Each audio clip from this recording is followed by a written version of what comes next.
Hello everyone, and welcome back to the multiclass series.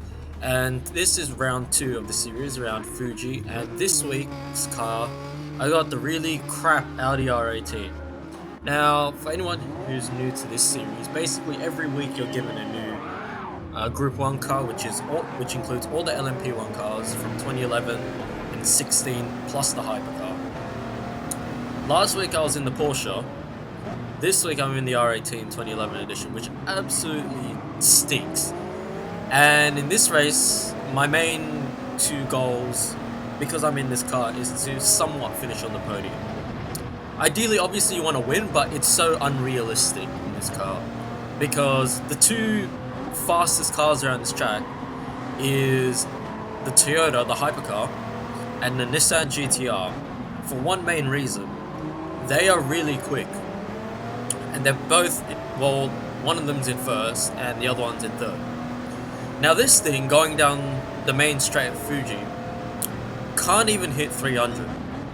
Those two cars, the Nissan and the Toyota, they can go into the mid 310s, so 315 maybe. And that's a really big problem because this thing can't do that.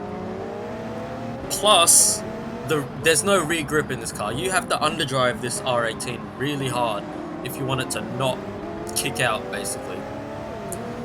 And yeah, so that means this car, it's gonna be so difficult for me to even get close to them.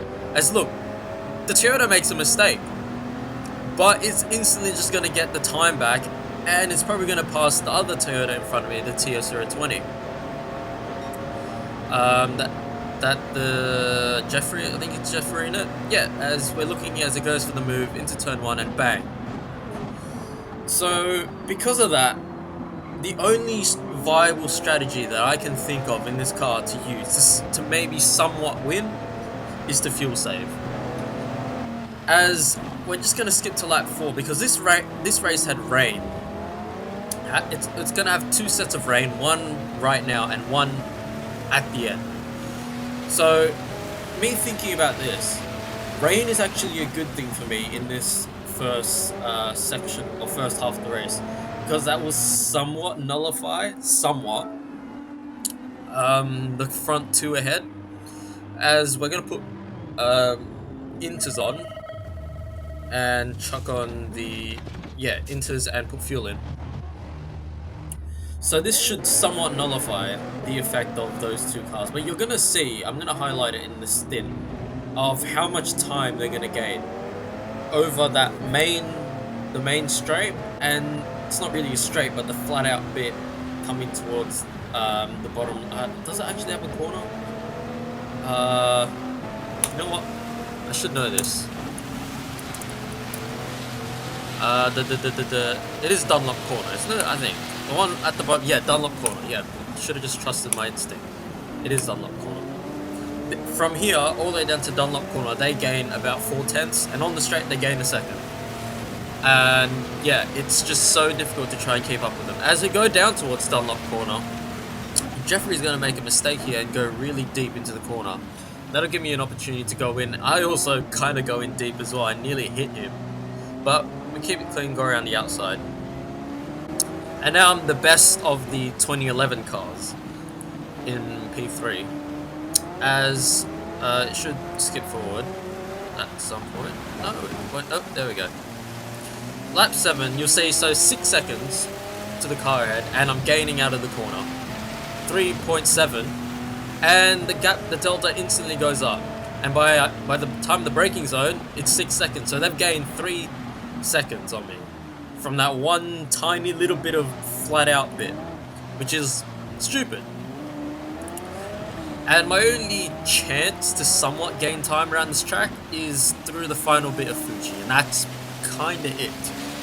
As we go up, as the rain's really pelting the track now, this is R08 rain, so this is technically heavy wet territory. And I've kind of been keeping consistent to the leader and gaining on the Toyota.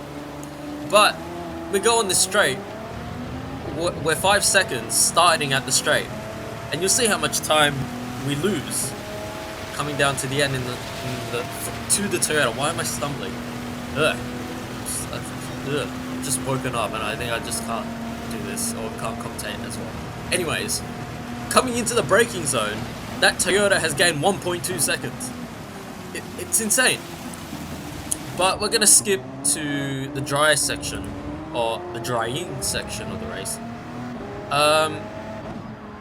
The gap to the leader was about 13 seconds on that last clip from about this point in the track, and now it's about 11. So we have somewhat gained and tried and kept it consistent. So the rain has done its job in just keeping the gaps really consistent.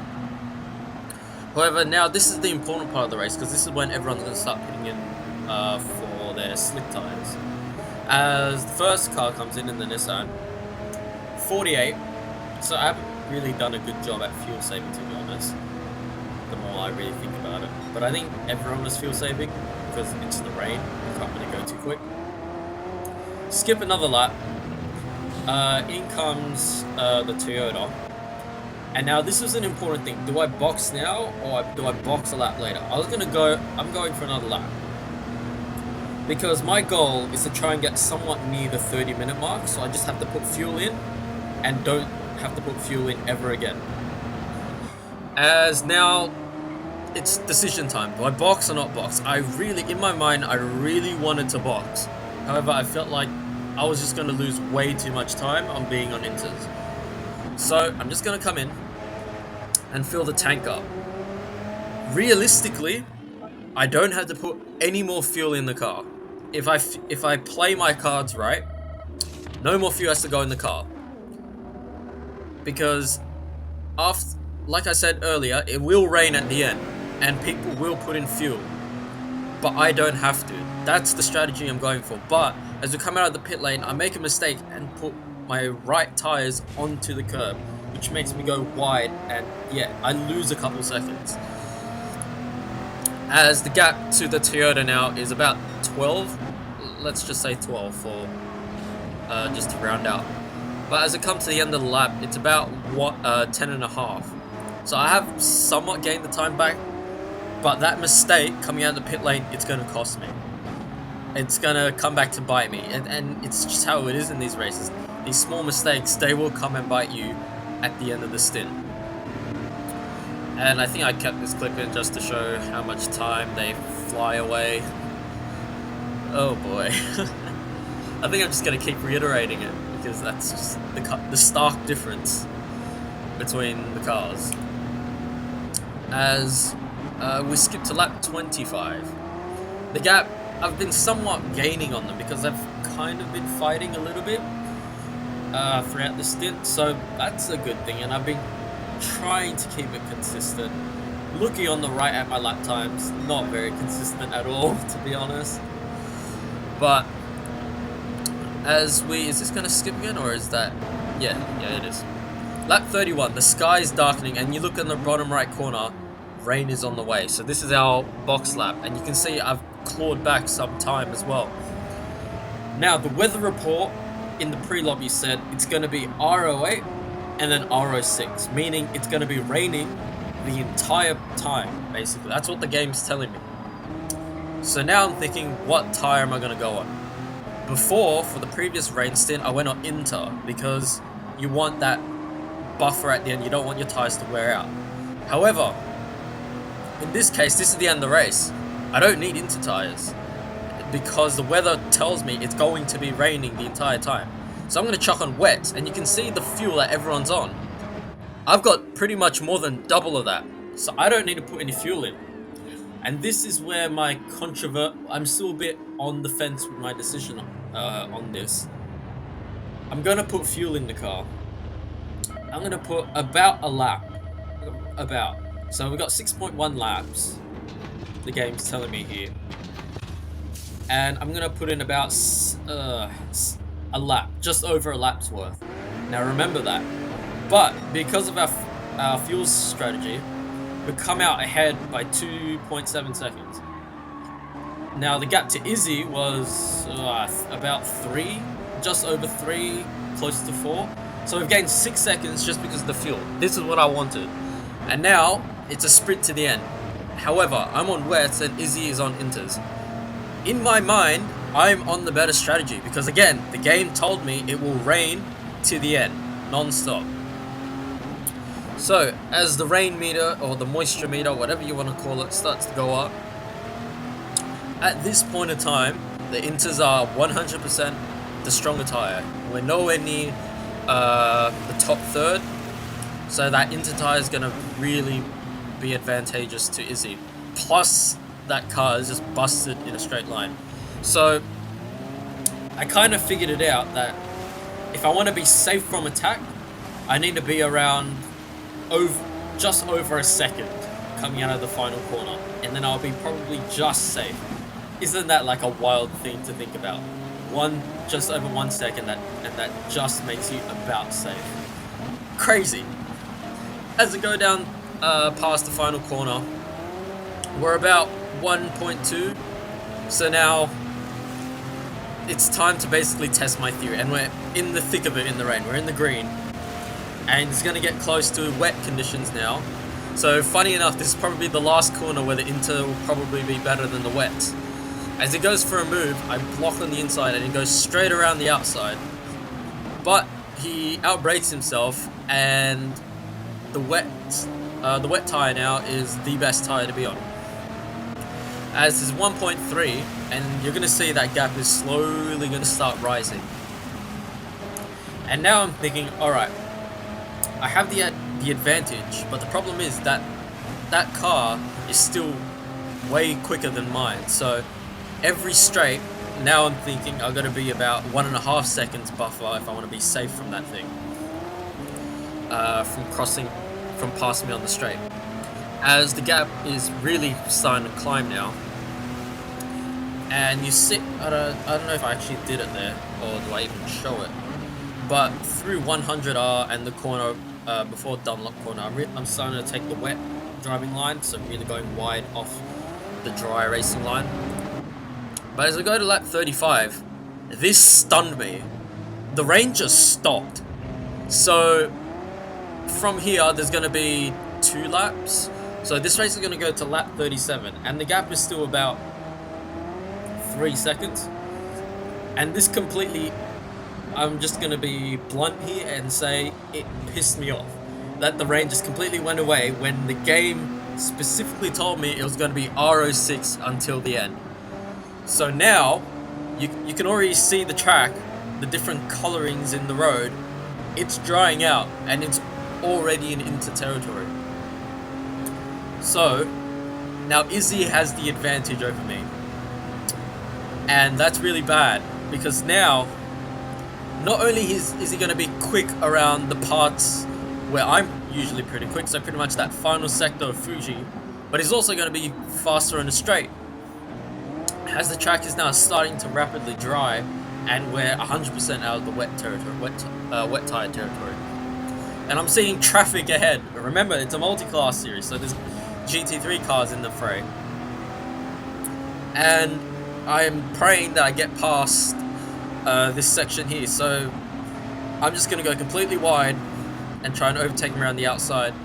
And we get it done cleanly, and now I'm hoping the GT3 traffic holds Izzy up through Dunlop corner, and if I'm lucky, maybe one of the corners in the final sector of Fuji. As Izzy is already now down to about 1.7, so he's really coming quick now. But as I look back at the traffic, Izzy's already made it through the traffic, so yeah, it would have been nice if they held him up through that corner specifically, but nope, it doesn't happen. So traffic didn't really play too much of a part in slowing him down, or slowing myself down. As now, it's going to be the final lap after this one. So, in my mind, I have to be about a second of a gap ahead of Izzy going past that final corner on the final lap if I want any hope.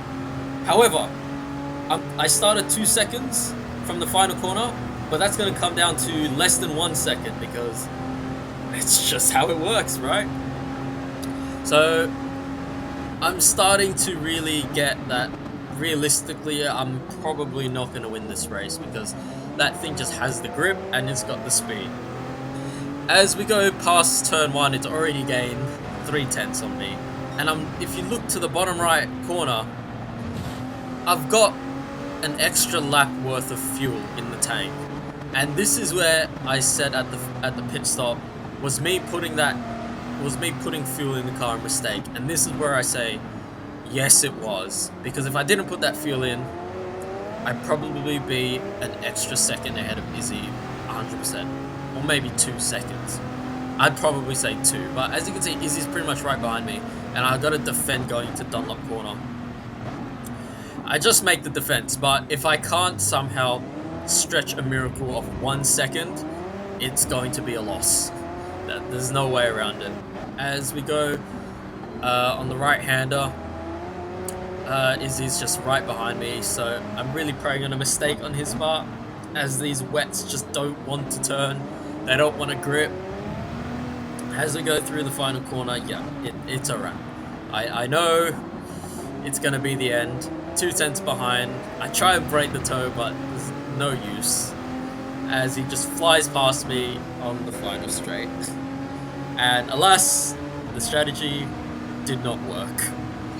So, who knows, if I didn't make that mistake coming out of the pit lane on slicks way back in the video, and maybe if I didn't put any fuel on the last stop, I probably would have won. Or just those little margins cost us the win. But either way, I should be happy that even though I was in the most inferior car there, I was still able to get a podium. I should be happy. However, losing by 2/10 after 1 hour, it's going to sting.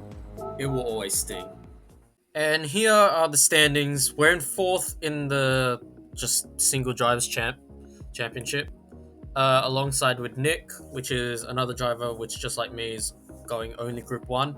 And the others, Scotty Ray and Ankle Hitter, they're only going GT3, which I feel like is a lot more advantageous, because the GT3 cars, there's not really much variation, whilst in the Group 1s, if you get like a really crap car, that would just instantly tank your score. But yeah, I think I'll reserve my problems with this series till the final race. In the teams, we're in 4th, just like in the Drivers' Championship. We're to the leaders, we're 18 points behind, so not that far. But next week, however, we're in Daytona. Luckily, I'm not in a shitbox like this week. We're in the new Audi R18. Around Daytona, it's not too bad, because the new R18 actually has some legs to it. So it'll be an interesting dynamic. So hope you enjoyed. Thank you for watching, and I'll see you in the next one.